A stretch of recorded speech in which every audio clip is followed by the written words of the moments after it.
Bubuhayin ng LTFRB ang kanilang Oplan Isnabero sa pagpasok ng Disyembre. Dadagdagan daw ng ahensya ang kanilang mga nag-iikot na tauhan para mahuli ang mga Isnaberong taxi driver.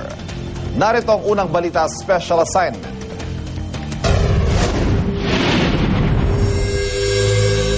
Isa sa mga in-demand na transportasyon kapag sumasapit ang panahon ng Kapaskuhan ay ang mga taxi.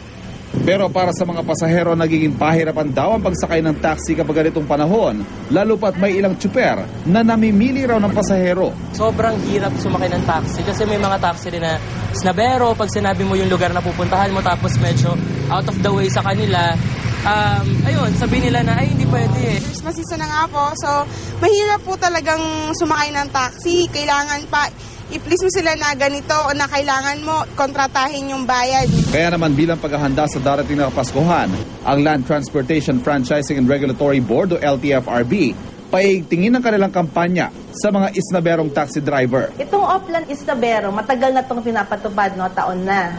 Kadalasan to pinapatupad natin pag tinatawag natin mga peak seasons, particularly pag Christmas. Yung Oplan Isnabero actually yan, yung mga enforcers namin nag-iikot sa different malls or mga pampubliko na nakikita namin maraming pasahero ng taxi. So umiikot sila, ina-assist nila yung ating mga pasahero, lalo-lalo doon sa mga taxi drivers na ayaw magsakay. Ang mga driver daw kasi, kanya-kanyang rason ang hindi pagtanggap ng pasahero na mahigpit ay pinagbabawal ng LTFRB.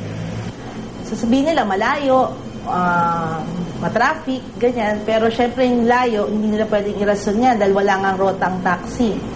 At yung matraffic, hindi nila pwedeng irason dahil as public utility vehicles na taxi service, kailangan kung saan pupunta yung pasahero, dadalhin mo sila doon.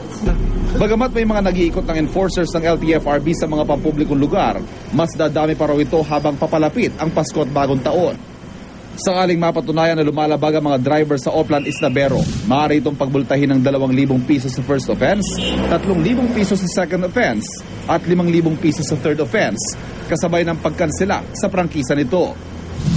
Para naman sa mga pasahero na hindi ma-assist ng enforcer ng LTFRB, maaaring idulog sa tanggapan ng LTFRB. Pwede pa rin naman kasing mag-report ang ating mga pasahero doon sa mga nagre-refuse na magsakay o doon sa mga hindi gumagamit ng taximeters.